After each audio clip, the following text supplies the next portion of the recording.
안녕하십니까. 오늘은 대나무를 기초부터 한번 다양하게 그려보겠습니다. 우리가 대나무는 여러 가지의 그 기법이 있을 수 있습니다. 그런데 저는 기존 이렇게 우리가 대나무를 이제 도제를 받아서 한 선생님께서 같은 그런 대나무를 그리는 게 아니고 1단계부터 5단계까지 다양한 대나무를 그려보겠습니다. 그래서 지금 오늘 이렇게 그림을 그려볼 거는 대나무를 처음 그리는 사람들이 가장 중요시 여기 대나무 죽관하고 대잎을 그리는 거, 대잔가지를 그리는 법을 집중으로 강의를 하겠습니다. 먼저 대나무의 가장 중요한 부분이 우리가 죽간을 그리는 건데, 죽간은 노죽, 가장 굵은 노죽이 있고 그 다음에 중간죽이 있습니다. 그리고 우리가 이제 대잎이 가장 크게 많이 이렇게 형성되는 세죽이 있습니다. 그래서 그 죽간의 그런 다양한 형태를 제가 한번 설명을 하면서 그려보겠습니다. 그러면 맨 먼저 우리가 먹에 붓을 처음 쓰는 상태에서 물을 접시에 계속 오래도록 섞습니다.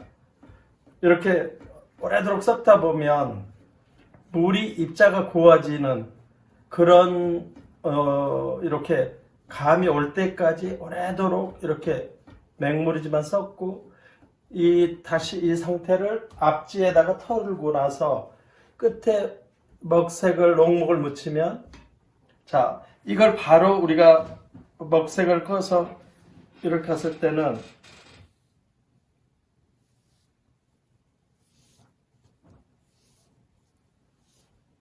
자, 먹색이 우리가 이제 삼묵법이라 해서 짙고 중간이 있고 단묵이 나오는 동시에 이렇게 삼묵법이 형성되는, 어떤 분이 난을 그리는 데서 이제 삼묵법에 대해서 그 의견을 한번 이렇게 준 적이 있는데, 그림 사군자 중에서 이런 삼묵법이라든지 이런 거는 큰 비중을 차지하지 않습니다. 그리고 지금 그렸던 죽과는 그렇게 좋은 죽과는 아닙니다. 하지만 다양한 죽관을 제가 보여주기 위해서 하는 거기 때문에 이번에 다시 자 가서 끝을 튕깁니다. 또 가서 끝을 튕깁니다. 또 다시 끝을 튕기고, 자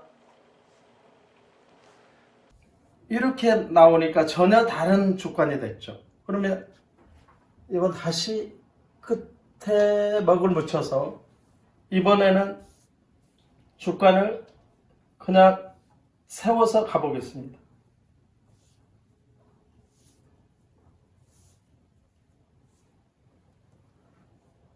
자, 지금 보시면 세 가지의 기법이 다 다르죠. 다시 이번에는 한번 연결해서 가는 거를 또 해보겠습니다.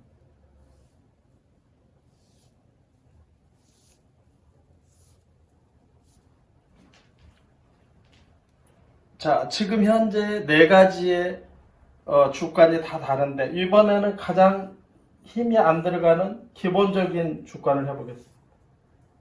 자, 지금 5가지의 우리가 주관의 형태를 줬는데 제일 먼저 했던 거는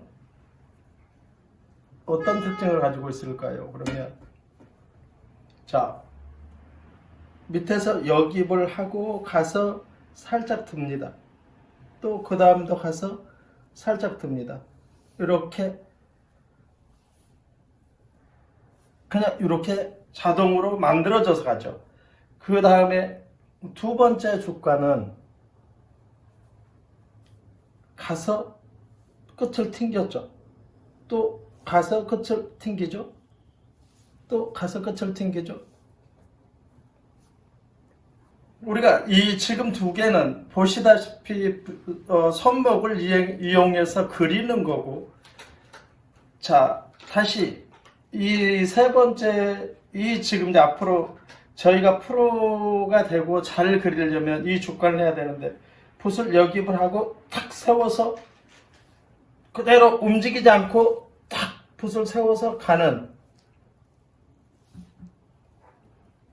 지금 이 주관이 가장 중요한 부분을 차지합니다. 그러고서 초보자들이 가장 쉽게 그리는 주관은 붓을 45도에 약간 세워서 그대로 손목을 쓰지 않고 그대로 편하게 가기만 하면 되는. 자, 그러면 지금까지 이렇게 이 주관을 여러 가지 형태를 그렸는데 여기에서 답이 있는 건 아닙니다. 이 주관이 지금 마지막에 이게 돌려서 가동해 보겠습니다. 자, 가서 붓을 돌려서, 자, 완전히 돌려서 메디를 인위적으로 이렇게 만들었죠.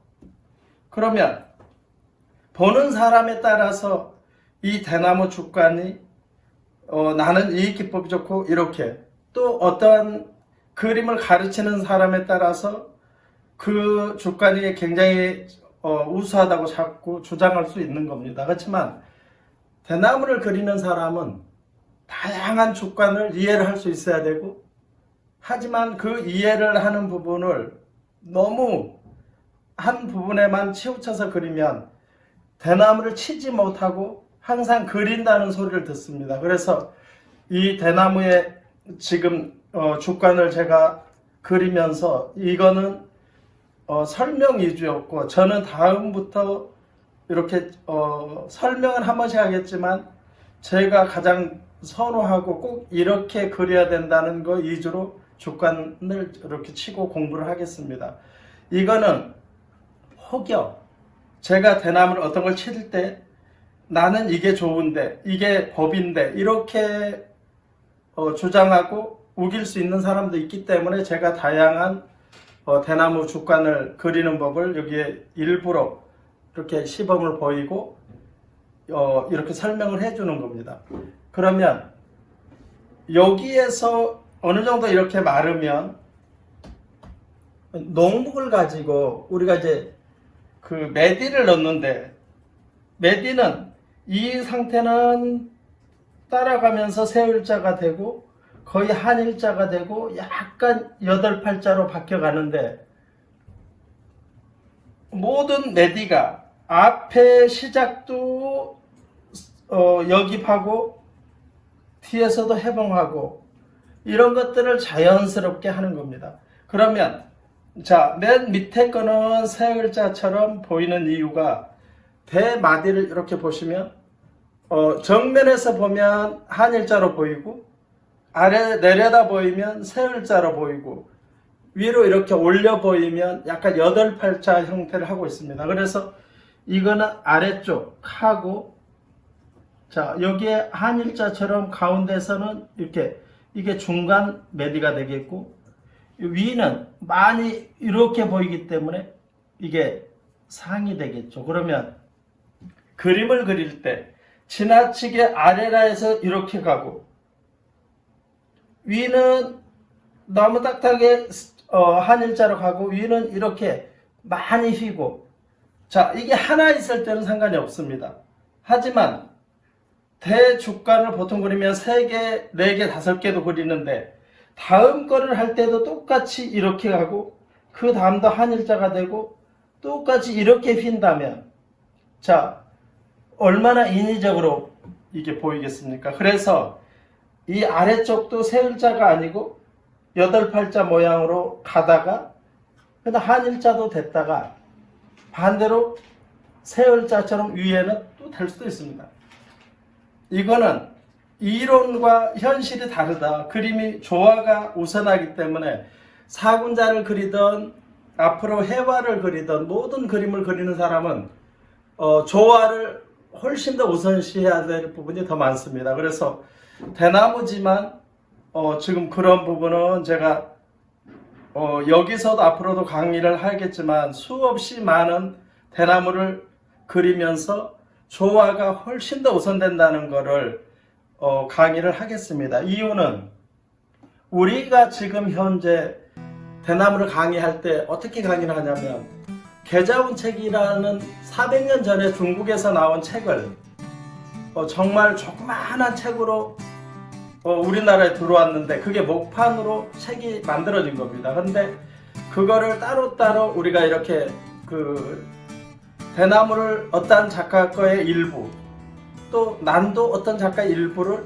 따로따로 모아서 그거를 교재로 만들었습니다. 그거를 우리가 계자운 화보라고 하는데, 너무 거기에 맹신해서 중국의 400년, 1000년 전 그림이 얼마나 대단하면 그게 왜 법이 돼야 되겠습니까? 그래서 저는 앞으로 우리 게 훨씬 더 우수하다는 거를 제가 강의를 할 거고, 그러기 위한 연구도 다 끝나 있고, 그래서 단계별로 왜 그러면 계자운 책은 그렇게 중요하지 않고 대단하지 않는가를 제가 이론과 실기로 정확하게 제가 증명해 보일 겁니다. 그래서 자, 지금 여기에 있는 주가는 5가지의 주간의 기법을 제가 기초로 한번 이렇게 보여드렸고, 자, 이제 다음 장부터 정상적인 수업을 하겠습니다. 감사합니다.